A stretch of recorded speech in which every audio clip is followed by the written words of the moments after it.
sad loss. Not the departure of the Queen, which is a big amount of money. How surely life changes, especially for the Sussexes. Well, after the death of Her Majesty the Queen, not only are William and Catherine now known as Prince and Princess of Wales, but also they have become the Duke and Duchess of Cornwall and Cambridge. And along with that comes the stewardship of the assets of the Duchy of Cornwall.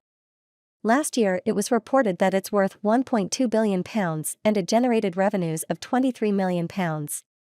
And all of that went to Prince Charles in 2021 and 22. But now all of that money is going to go to Prince William, and he's going to benefit a lot from growing annual revenues from the duchy in the coming years when King Charles was the Duke of Cornwall. Naturally, that money was partially used to support the life and commitments of both Prince William and Prince Harry. That is, until Prince Harry decided that he didn't want to be a senior member of the royal family anymore and he abandoned the UK. And then Harry tried to claim that his father cut him off from this money after he left. Obviously, he thought the money was gonna follow him wherever he went. And so Prince William is now the sole recipient of all the revenue. He can do whatever he wants with it, and we assume that he is not about to give Harry any more money anytime soon. And actually, it may not even be legal to send money from the duchy offshore, so I don't think Harry has much hope in that. And that's exactly where this discussion turns to money. Money, money, money, money, money, money. Do you all remember that old song from Cabaret?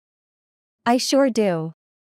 Did you all see the look that William gave Meghan as they were stepping out of the car at Windsor to look at the floral tributes? It was not what I would call a warm, friendly expression.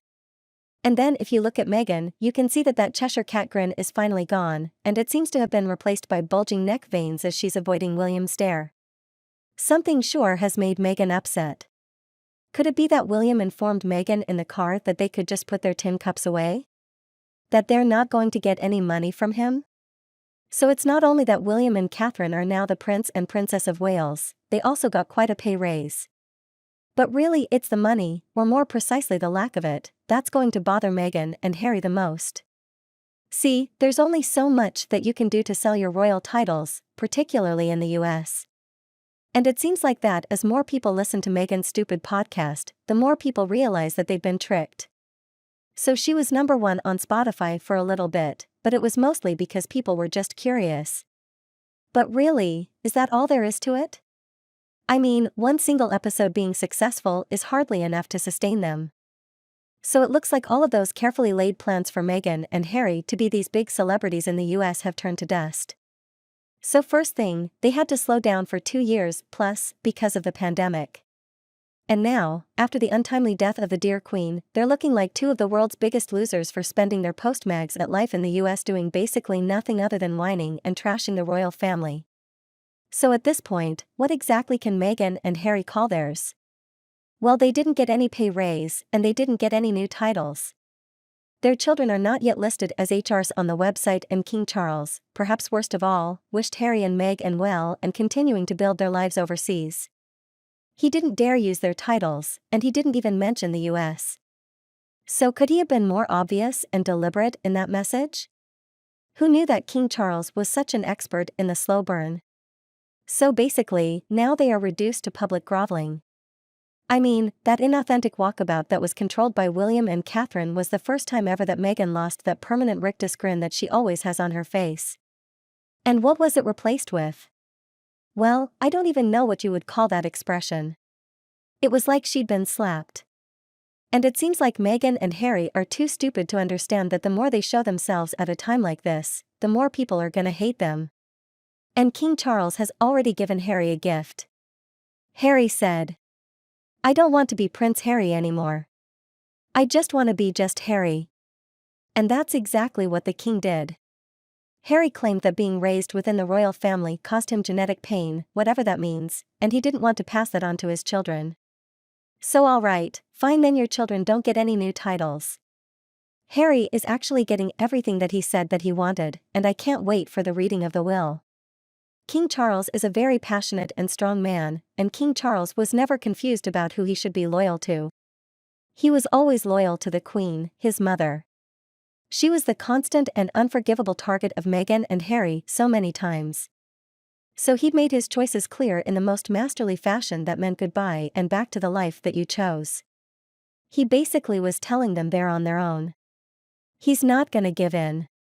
He has always kept to the road that he's on. Have Meghan and Harry begun panicking yet? Are they trying to get back into the royal family, and how is that going for them? Another thing I'm a little confused about is why did even Andrew and Fergie get the Queen's beloved dog so that they could take care of them for the rest of the dog's days? Maybe they were thinking that Eugenie would be able to help? Anyway, back to the topic at hand. It has to be occurring to them 2.5 years too late that the royal family took their word when they said they were leaving, and especially after the interview they did with Oprah and the rest of the trashing that they did publicly. Yes, recollections may vary indeed. And I just cannot stand the way that Meghan hangs all over Harry all the time. I just don't see how he can stand having her grubby paws all over him all the time.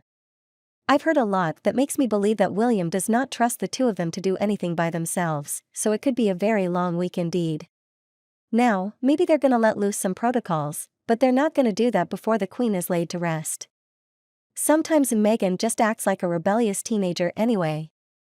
As long as she can stay quiet, I guess we can tolerate her presence. You can see the sheer hate on her face, and what is strange is the lack of emotion on Harry's face, and his demeanor was just odd. It doesn't matter how much they whine or how much they try to get back in, it's not gonna work. So Royal Train has left the station with King Charles III as the conductor, and the Prince of Wales is aboard, and Meghan and Harry are still there, standing on the platform, just waiting for their tickets that are never going to come. There was absolutely no reason for them to show so much disrespect towards the Queen's family. Meghan is the only woman in this world to become a member of the Queen's family and then attack the family in front of the world. Everyone is going to remember this. It's gonna go down in history. Meghan and Harry showed up doing some fake royal-looking engagements and the Queen passed away while they were in the UK and Meghan and Harry had to cancel their engagements. But the truth is they didn't have any business being in the UK in the first place. And you, do you agree with this view? Please tell me what you think below in the comments section. If you think my video is helpful, please remember to like and share video. And don't forget to follow page now. Thank you.